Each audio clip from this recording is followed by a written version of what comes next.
Holy Trinity, keep, bless, and protect you all. Please be seated. So today, on November 12th, we celebrated the feast of St. John the Merciful, St. John the Almsgiver of Alexandria, who was featured in our November newsletter. And today we also celebrate the feast of Nilas the Ascetic of Sinai, and a happy name day to Warren, our parishioner, who is named for Nilos in baptism. And as today is the feast of St. John the Merciful, and tomorrow, or liturgically today, is the feast of St. John Chrysostom, the great orator and teacher of our faith, who was also himself a champion of the poor, it seems like almsgiving is a good thing to talk about tonight. And not less because the Nativity fast is beginning on Sunday, on the 15th of November. And the Nativity fast, as all fasts are, but perhaps particularly with the Nativity fast, and especially in this country, the Nativity fast is devoted especially to this giving of alms.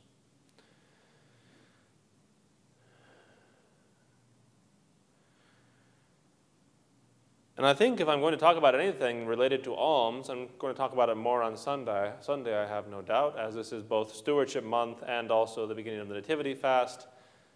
And again, this week where we have this great saint, the almsgiver. But I think it's a good thing just to talk about what almsgiving means. What are alms?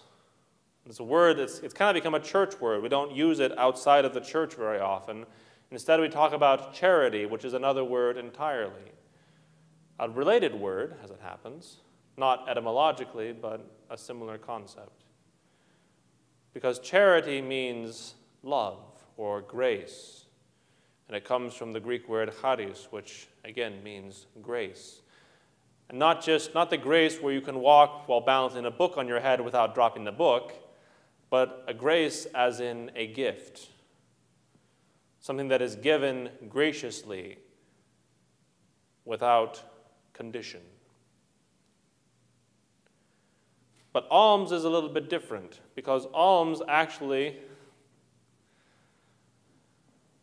I always feel a little funny in the Greek Orthodox Church saying, actually this word comes from the Greek, because I feel like I'm invoking my big fat Greek wedding. But in this case, it actually does come from the Greek. The word alms comes, I think via Latin, from the Greek word eleos, which means mercy. And so one who gives alms, one who gives these gifts, is one who is merciful.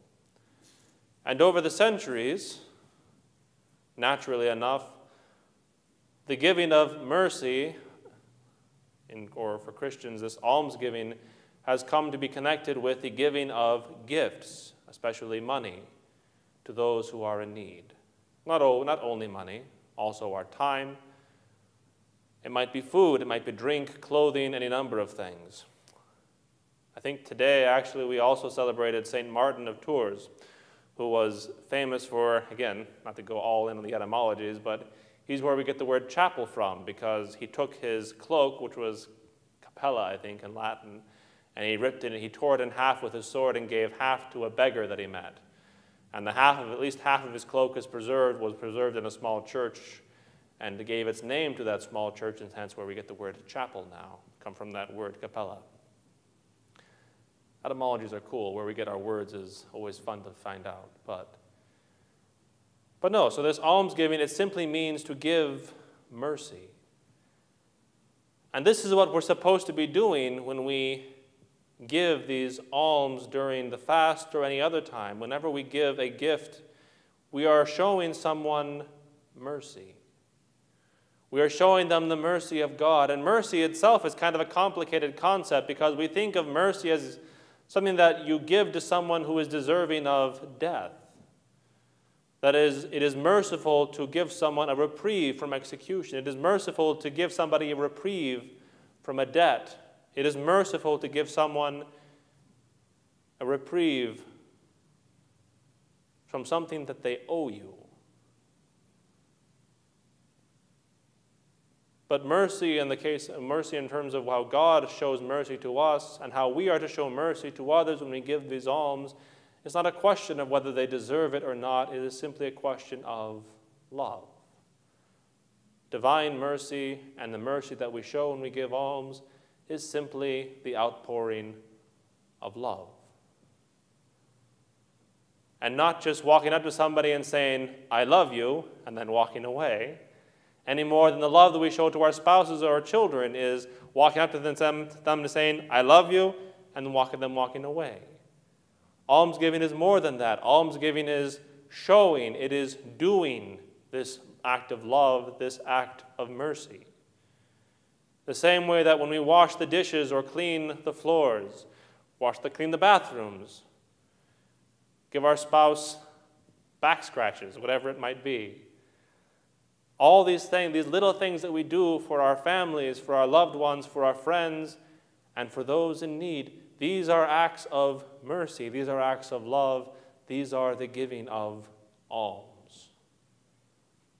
Sometimes to go up to someone and tell them that they are loved can be the greatest alms that you can give them, the greatest act of mercy, because some people just don't hear that. Some people don't believe it.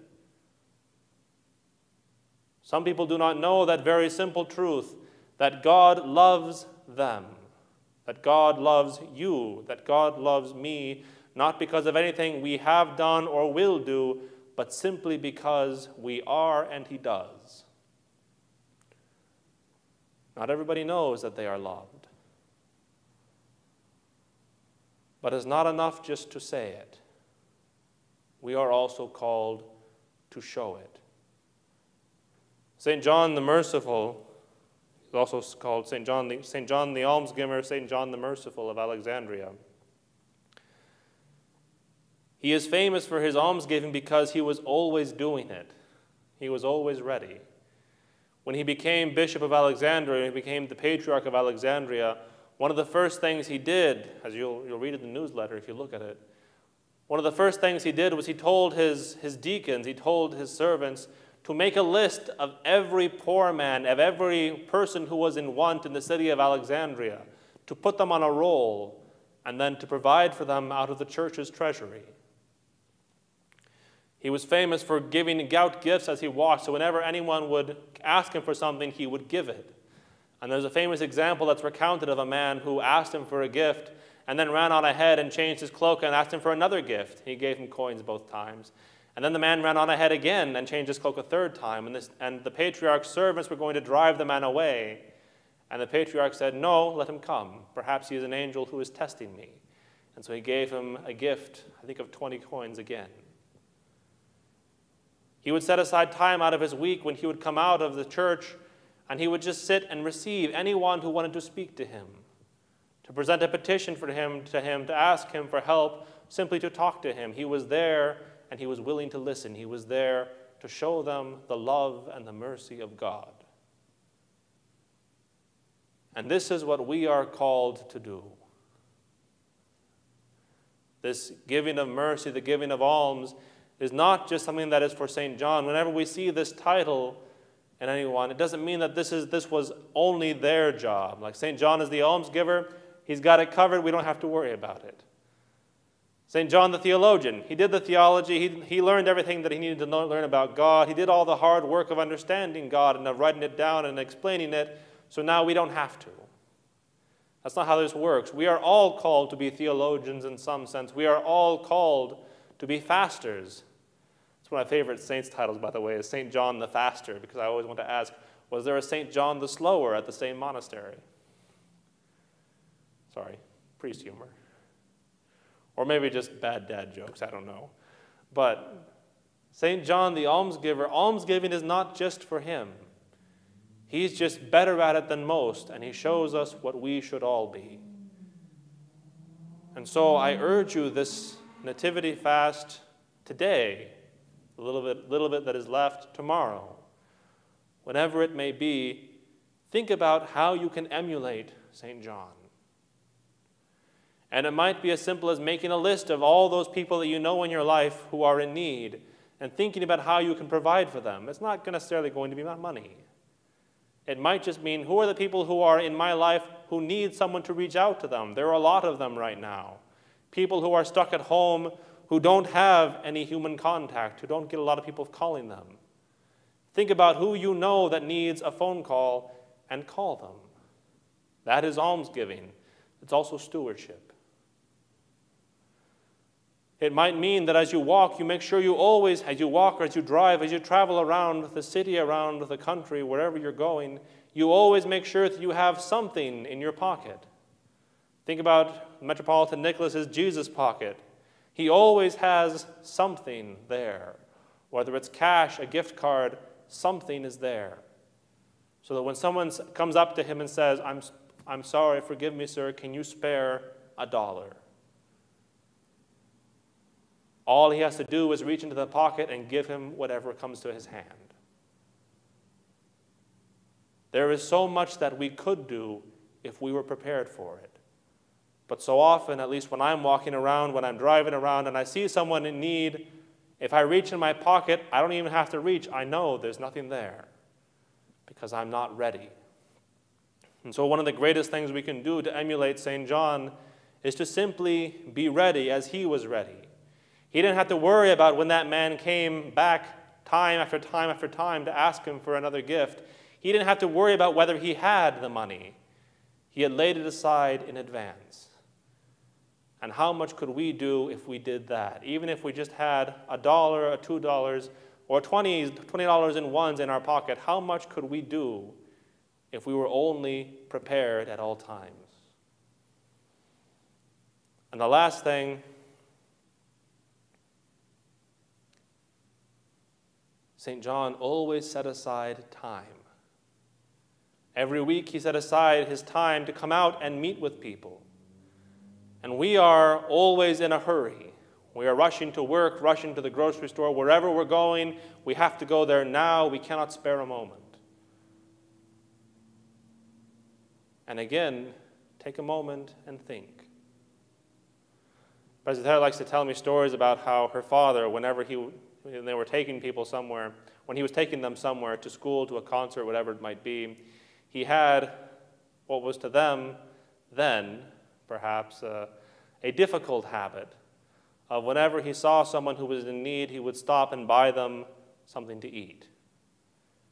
And then he would remember their name, and he would remember where they were, and he would get worried if he drove by again and they weren't there. He would try to find out what happened to them. Even if he was in a hurry, he would stop and talk.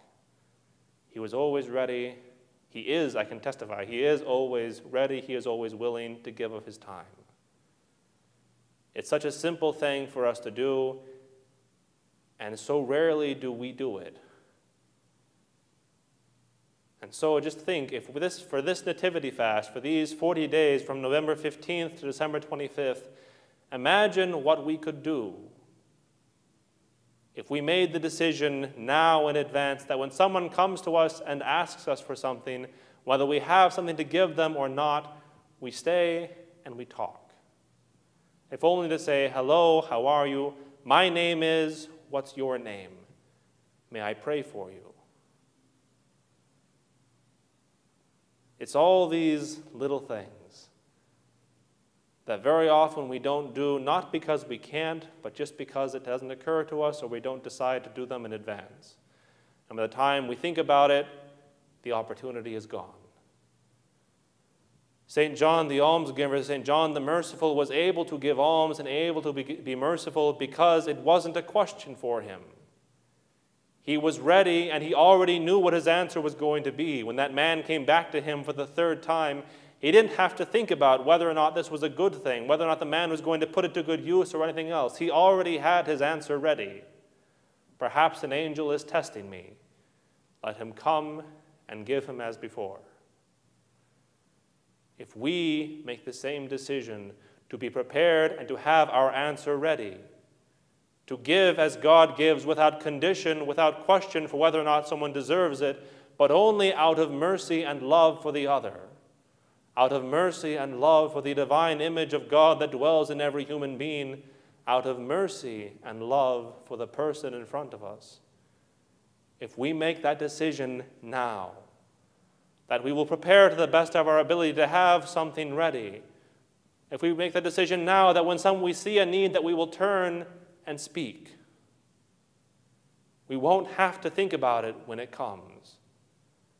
And I guarantee you, no matter what the situation with COVID, no matter what is going on in the world, this will be a more blessed Christmas than any we have known before. Because we will have practiced not charity, as the world understands it, but we will have practiced humanity. May God bless you all. Have a wonderful evening. Through the prayers of St. Demetrios, our patron, may God bless you and keep you.